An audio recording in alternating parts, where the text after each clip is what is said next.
Good evening, everyone. This is your evening news recap, your nightly news podcast on all the news that I come across throughout the day, giving you my take as somebody who aspires to be a politician in the near future. Hopefully, all you guys are doing wonderful. Hopefully, all you guys are doing well. Today is August 24th, and it is Sunday. Wow, we're here. Tomorrow is Monday. Hopefully, all you guys had a wonderful weekend. Hopefully, all you guys got the rest that you need. And hopefully, all you guys have a wonderful week, whether that be at school, at work, or wherever that be. With that being said, though, let's get into the news. Moving on into the Trump administration segment, as we do, the first topic we have today is the Department of Homeland Security hasn't kept text message receipts since April, something which is highly illegal. The Department of Homeland Security has rejected a request for text message data related to the National Guard deployment in LA because they haven't kept text message data since April. In a letter to the American Oversight, which is a nonprofit, they said text message data generated after April 9th was no longer maintained. The group had requested all messages related to the deployment in response to Southern California protests. The agency has also gave a similar response on Thursday to a request for communications about the migrant detention camp in the Florida Everglades called Alligator Alcatraz, telling the American Oversight it was unable to locate or identify response records since the agency was no longer capable of conducting a search of text messages. Under the Federal Records Act, the government agencies are required to preserve all documentation that officials and federal workers produce while executing their duties, and they have to make those federal documents available to the public under the Freedom of Information Act, unless they fall under certain exemptions, which, of course, these don't fall under. Yet again, we have another law broken by the administration. What number are we at now? Like 400 billion. If only there, wasn't a law made where the president and his administration can do anything in office and have it be, perfectly legal. We really hit it right on the mark with that one. Great thing to do. Wonderful. I give it 2 days before they break another law, and that feels generous, really. Every day it's something new. Moving on to a segment about Maryland today, as Trump has gotten into it with the governor of Maryland. Trump, first of all, threatened to pull funding from Maryland Recovery because he felt personally offended. Trump said he has criticized the Maryland governor, Wes Moore, for asking him to come walk the streets, saying he needs to rethink his decision to give money for the bridge that collapsed in Baltimore. This prompted Trump to write a Truth Social post, as he does. He wrote, "Governor Wes Moore of Maryland has asked in a rather nasty and provocative tone that I walk the streets of Maryland with him. I assume he is talking about control of crime-ridden Baltimore. As president, I would prefer to clean up this crime disaster before I go there for a walk. Wes Moore's record on crime is a very bad one, unless he fudges his figures on crime, as many other blue states are doing. But if Wes Moore needs help like Gavin Newsom did in LA, I will send in the troops, which is being done in nearby DC, and quickly clean up crime after only 1 week. There is no crime and no murder in DC when it is like that in Baltimore. I will proudly walk the streets with the falling because of crime. The governor of Maryland, P.S. Baltimore, is ranked to the 4th worst city in the nation of crime and murder. Stop talking and get to work, Wes. I'll see you in the streets. Also, I gave Wes Moore a lot of money to fix his demolished bridge. I will now have to rethink that decision. Thank you for your attention to this matter. Make America great again, President Donald J. Trump." But that's not all Trump says. In another post about the governor, who is a veteran that served in Afghanistan, he said, "Did Wes Moore, governor of Maryland, lie about getting his Bronze Star? He served in another country."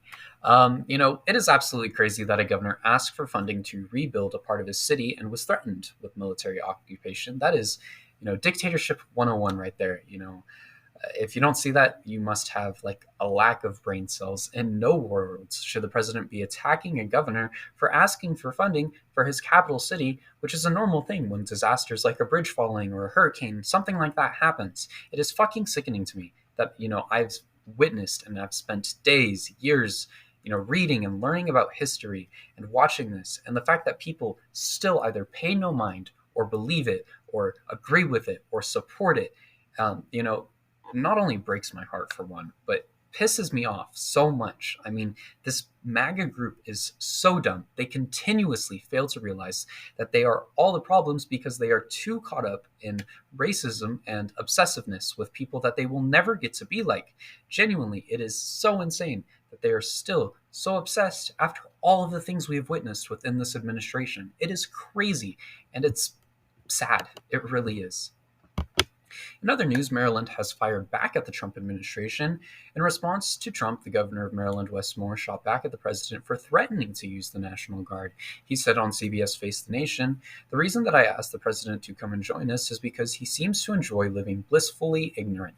He also responded to Trump's comments about his military service, saying, "As someone who is deployed overseas and I served my country in combat, to ask these men and women to do their job they are not trained to do is deeply disrespectful." He stated that he would not deploy his state's National Guard, continuing, "The members of our National Guard are trained to be able to address things like emergency situations where you need a surge of support for traumas and disasters that are happening within individual jurisdictions. That is not this. This is direct deflection that the president is authorizing." The fact that Trump threatened the state just for asking to rebuild a bridge is genuinely so insane. Shocking, absolutely not, but absolutely insane, that is for sure.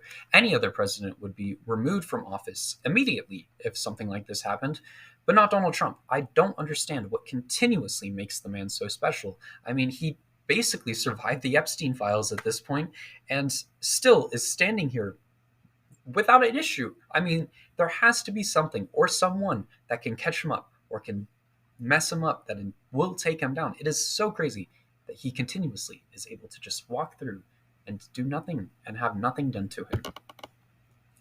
Anyways, moving on into our other news segments today, we have some interesting news as Russia has called Zelensky illegitimate. The Russian Foreign Minister Sergei Lavrov said Putin could not sign a peace deal with Zelensky because Moscow views him as illegitimate. He said there was no meeting planned for peace and that one would only happen, if it had a presidential agenda that pleases Putin. Lavrov added the list of preconditions to end the war would be including Ukraine not agreeing to join NATO, the discussion of territory issues, and Zelensky canceling legislation prohibiting the Russian language within the country. I'm going to be honest, this war is never ending, which I've kind of thought for a while ago. I think I've mentioned it a few times. I don't think Russia wants to end this war unless they get everything handed to them, which isn't going to happen. They're not going to get that. Putin is stubborn, and Zelensky is in the right defending his country, but that doesn't seem to matter as Russia has an ego, and I don't think that's ever going to change anytime soon. Anyways, moving on into our final segment for today, Republicans are starting to focus on other states for redistricting. Republicans are now moving forward with plans to redistrict several other states after Texas approved their maps, and as California pushes to have theirs approved by voters, the GOP is now setting sights on Florida, Indiana, and Missouri. Ohio will also be looking to do the same, but under a different precedent, as it is required to redistrict before the midterms happen next year around. As I said a few days ago, it's dominoes. It really is. Notice how all the Democratic states are letting their people vote on this redistricting rather than forcing it like the Republican ones have been. Isn't that interesting? But MAGA will just ignore that one. As Padme said from Star Wars, if you will, democracy ends and thunderous applause.